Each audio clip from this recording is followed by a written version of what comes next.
Are the New York Knicks going to bring back Reggie Bullock in an Evan Fournier trade? We're going to break that down on today's video. You're watching Knicks Now by Chat Sports. I am your host, Marshall Green, and I do have my New York Giants shirt on today because Giants football is back. If you want to let me know who your NFL team is down in the comment section, I'll be down there reading and trying to understand why you aren't a New York Giants fan. But first, it is the end of July.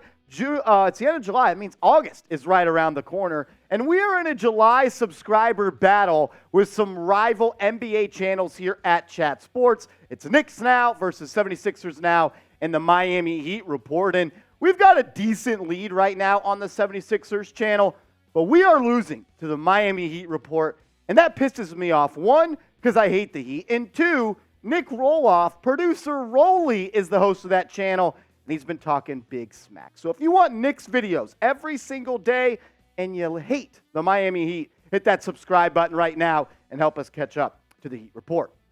Let's start off with this. A Evan Fournier for Reggie Bullock swap. It makes a lot of sense on both sides of the table. First off, Reggie Bullock was once a member of the New York Knicks, and he played really well for the Knicks, especially in that playoff series. But let's start with Evan Fournier.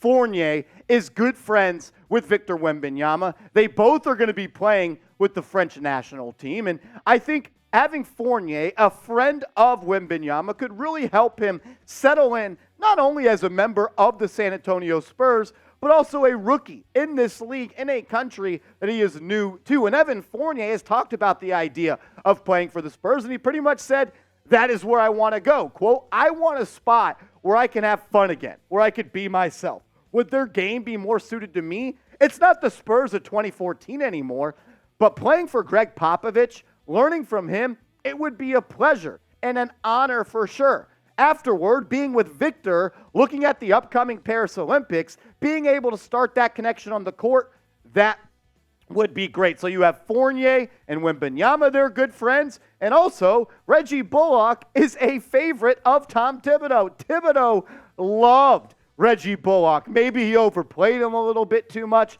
but he absolutely loved him. And I know that, one, because I've got a brain, and I saw how much Tibbs talked and really just showed his love for Bullock while he was here. But also a report back from 2021 via Mark Berman was this. According to an NBA source, Tom Thibodeau lobbied hard to bring back the team's defensive heart and soul in the starting shooting guard Reggie Bullock, but team brass went in another direction. The coach was disappointing. And that was talking about the summer of 2021 where the Knicks ended up signing Evan Fournier instead of a guy like Reggie Bullock. The Knicks, they never should have let Reggie go. He fit in perfectly with the type of team they wanted to make. He's a great defender. He's a great three-point shooter, especially from the corners. And he had a really good relationship with guys like Julius Randle and R.J. Barrett and some of the young guys on this team. And I truly believe that the Knicks overcorrected after that playoff series loss against the Atlanta Hawks back in the 2021 playoffs. The Knicks, they couldn't hit a three whatsoever. And I don't want to blame that on Reggie Bullock because he had some good games, had some not so good games. But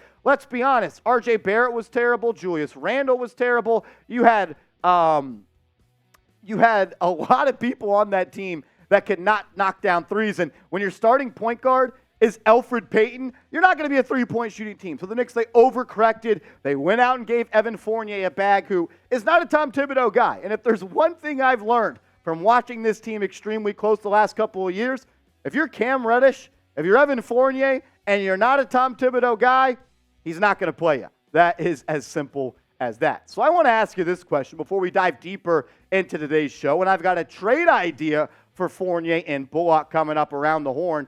But I want you to pick a player. Who would you rather have on the Knicks right now? Is it Evan Fournier? Is it Reggie Bullock? Type the initials of the guy you want down below.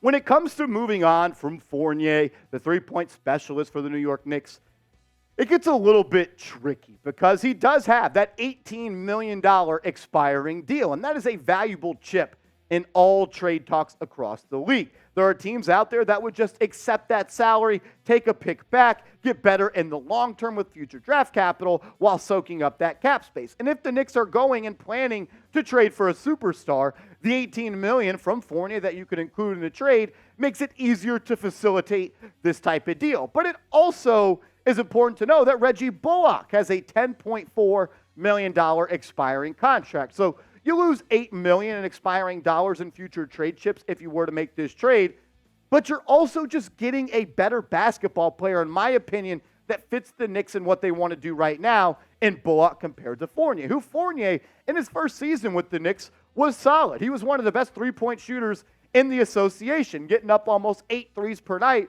and knocking it down at a 39% clip. But something happened from 2022 to 2023 because even when Fournier played, he wasn't good and he couldn't hit the shots that he had hit in the prior year for the Knicks. His three-point attempts, they were cut down in half, part of that due to minutes, but also the percentage dropped 9 percentage points, going from 39% to 30%. And if you're Fournier, a guy that makes his money knocking down threes, and you don't knock down threes on top of not playing defense, you are not going to play for Coach Tom Thibodeau. And even though Bullock has started seasons slowly each of the past 2 years, he has finished them extremely strong. Over the last 2 years in Dallas, he's played in 146 games, and he's shooting 37% from downtown. I think it's incredible when you look at the guy's stats.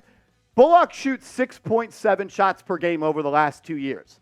5.5 of them are three-pointers. All he does is shoot threes. And the Knicks, they were the worst three-point shooting team in the NBA playoffs this past year, 16 of 16, and they were a bottom 10 team when it comes to three-point percentage in the regular season. Another thing that I like about Bullock is in that playoff run that the Mavs had where they lost in the Western Conference Finals, he was electric from three. The guy was shooting over 7 threes per night and knocking them down at a 40% clip. He is a playoff performer. He's proven he could produce in those situations, and he does things that the Knicks need to improve on. More on-ball defenders on the perimeter. It gets you some size and length, but he's mainly someone that knocks in threes. I truly believe that he's a better on-court fit than Evan Fournier is for this roster. I don't expect Fournier to play at all for the New York Knicks. I actually expect him to be traded before the NBA trade deadline. And if it's not for a superstar where you're including his salary, I think trading for Bullock makes some sense because you need another wing on this team, a 6'7" wing that can defend. You don't really have one of those guys. And you could really have a backup bench of Quickly, DiVincenzo, Josh Hart at the 3, Bullock at the 3, both those guys playing the backup 3 and 4. Obviously, Hart getting way more minutes than he does, but it gives you a bigger variable when you're thinking about the type of lineup that the Knicks can have. Also, a reason that I think he fits what the Knicks do is because the Knicks offense produces some of the most three-pointers from the corner in the NBA. Here's a list of the top 5. The Knicks produced the second most corner threes in the NBA this past year, and they knocked him down at a 37.9% clip. Well, what about Reggie Bullock? He actually made the most corner threes in the NBA this past year. He hangs out in the corner, and he knocks down threes. From the left corner, he knocked it down at a 40% clip. And from the right corner, he was pretty much automatic, knocking it down at almost a 50% clip. So you're getting a better defender in Bullock compared to Evan Fournier. And at this point, you're getting a guy who is a better shooter in the NBA, and also he's more of a New York Knick than Evan Fournier ever could have dreamed of. But the question on today's show is this: what is the cost to land Bullock in exchange for Evan Fournier? Do you got to add a pick? Do you got to add a player? What's it going to cost? We got a trade idea coming up in just a quick second, but first I need you guys to get hooked up with some awesome merch we got going on here at Chat Sports. Get yourself a Knicks Now Real One t-shirt. Go to chatsports.com/Real Knicks. Click the link. Get yourself a blue one. Get yourself a black one. That link will be clickable in the comments and description of today's video. That's chatsports.com/Real Knicks. This would be my trade idea and my trade offer to Coach Pop if I was in the Knicks head, it was in their front office and talking to head honcho Leon Rose. I would offer Evan Fournier, and I would offer 1 second-round pick. I'm not offering any more than that. I'm willing to give you 1 future second-round pick for taking on $8 million more in salary cap space, but I truly believe that this trade benefits both sides. You get a young player in Victor Wembanyama that has a good friend and someone that he knows on a personal level in Evan Fournier that can smooth that transition to the NBA. So you're getting a better locker room presence.